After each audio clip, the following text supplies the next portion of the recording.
A 5-time Olympic gold medalist, 9-time world champion, 6-time NCAA champion, and world record holder in the 200-meter backstroke. Aaron Peirsol set a standard in the backstroke that continues even 5 years after his retirement. One of 5 Texas swimmers to compete for the United States in the Olympics 3 times. Peirsol became an Olympian at age 17, 2 years before becoming a Longhorn. Peirsol enrolled at Texas in the fall of 2002. Aaron Peirsol was selected as the 03 NCAA Swimmer of the Year after a dazzling freshman campaign. That included 3 NCAA relay titles and a record-setting swim to win the NCAA title in the 200-yard backstroke. Peirsol defended his 200-yard backstroke title at the 2004 NCAA Championships. There, he helped the Longhorns win back-to-back titles in the 400-yard medley relay. He elected to turn professional following his sophomore season in advance of the 2004 Athens Olympics, where he won gold in all 3 of his events.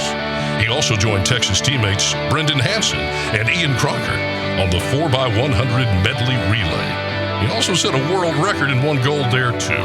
Peirsol also earned gold and silver medals in Beijing and joined Hansen on the 4x100 medley relay and helped the Americans to gold once more. Peirsol completed his last major world meet in 2009 at the FINA World Championships in Rome. He reclaimed the world record and won gold in the 200-meter backstroke before retiring in 2011. Ladies and gentlemen, Aaron Peirsol. Congratulations. Thank you. So, Aaron, what does this award mean to you, this recognition? It's something I think I've been trying to process. I was told I was going to be accepting this last month, a little over that. And it's an incredible honor. I mean, I think that goes without saying. Of course, with everyone that's here tonight, I'm sharing it with those that, a lot of those I went to school with, which is actually so fun. So Aaron and Sonia. Sonia was like one of my first friends outside of swimming. We had classes together, right? And all my teammates that are here and friends in Austin. And so it means a lot. I think it's going to mean something different to me 10 years from now. At the moment, it's something that I'm so thankful I made the decision to come to Austin 14 years ago. I was here for a decade of my life. It changed, it was a course of my life that leads me to here. And so it's something that I'm very grateful for, very thankful for. It gave me all my friends that are here in Austin, my wonderful coaches who I consider family, and my friends who I consider family. So it means a lot. In terms of you as a swimmer from a non-revenue sport, what do you hope this recognition can mean for the future?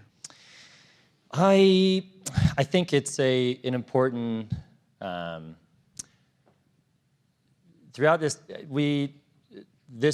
system that we have within the NCAA system is very unique in this country, and it's so important that it's maintained. It's something that no other country really has. I think when you're looking bigger than just the NCAA system, it's the reason that I think we're as competitive as we are on the international level. On the collegiate level, I think it gives boys and girls, men and women, the opportunity to be able to compete outside of the teenage years, and to be able to grow and to be able to show that you can compete in athletics and study in academics, and to be able to do that successfully. I think it's incredibly important to maintain those sports that might not be those that bring in the revenue. There's an importance with those that is just same. It's wrestling, volleyball, or water polo, or men's soccer, and I think it's a really important thing to consider and to talk about. I think women have something that needs to be continued to move toward. They have Title IX, and there's things that need to continue to improve with that. I know that the awards were today, and I know that they were this afternoon, and this one is tonight. And I also know that I think that men's sports, like my sport, continue to fall in the country and universities throughout the country, and so do other sports like wrestling and the other non-revenue sports. And those offer an avenue for so many, for thousands, tens of thousands of youth in this country. It needs to be honored as something that is sacred and unique in the world, really, and to be maintained. So what do you think can be done to help the cause of the sport you love and many other sports in the same situation going forward? I think it's a maintaining of perspective and understanding that it's sport for the sake of sport. It's a metaphor for life. And you have what we have within sport, hopefully we be able to maintain that. I'm very proud of my career, and I was successful, and in the sense of attaining the height or the zenith of my career, my sport. But that's not really what I look back on, to be honest. Like, I'm much more grateful to be here with my friends, and I'm much more grateful to actually understand that it's not necessarily about those medals or accolades or records or trophies or whatever. At the end of the day, we're not breaking those out and showing each other those at a dinner table. So, hopefully it's a matter of perspective in that we actually get together, and I think a lot like life as I'm learning, because I'm only 5-6 years, like I say, my perspective will change in 10 years. Outside of the sport, that I think I look at it a bit differently than when I competed. And what I look back on now is, what I'm thankful for is, the things I'm very grateful for, those that are here tonight, and those memories that I have, and the journey that I went through, and those ups and downs, the whole thing. And there's a way to do it. There's a way to do it right, and it's important to perpetuate that. It's you can get distracted a lot along the way. It's nice to keep it in perspective.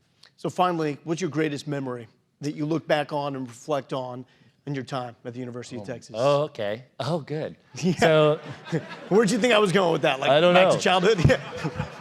No, we brought it up earlier tonight. I'll bring it up, right? So, I spent my entire time here in Austin trying to recreate the first week, and I had here. Right? It was incredible. So, I'll spare a lot of the details. But some of those guys are here tonight, right? And it's just a testament, I think, to that, to certainly, like I guess, certainly what I'm grateful for, but also to just the power of that decision, and for me to be so thankful that I gave myself that, I was given that, and that particular weekend involved a demolition derby. Nice. And it was incredible. I grew up in California. I don't see that stuff. Yeah. So for me, like, I'll remember that in the sense of it was me coming out of a shell, a bubble, and seeing something different, and it opening my eyes, and in a way where I stayed, right? I obviously liked it. It was great. So Some more demolition derbies. more demolition derbies, sure. Congratulations, Aaron. Thank you very much. Thank you. Thank you. Thanks a lot.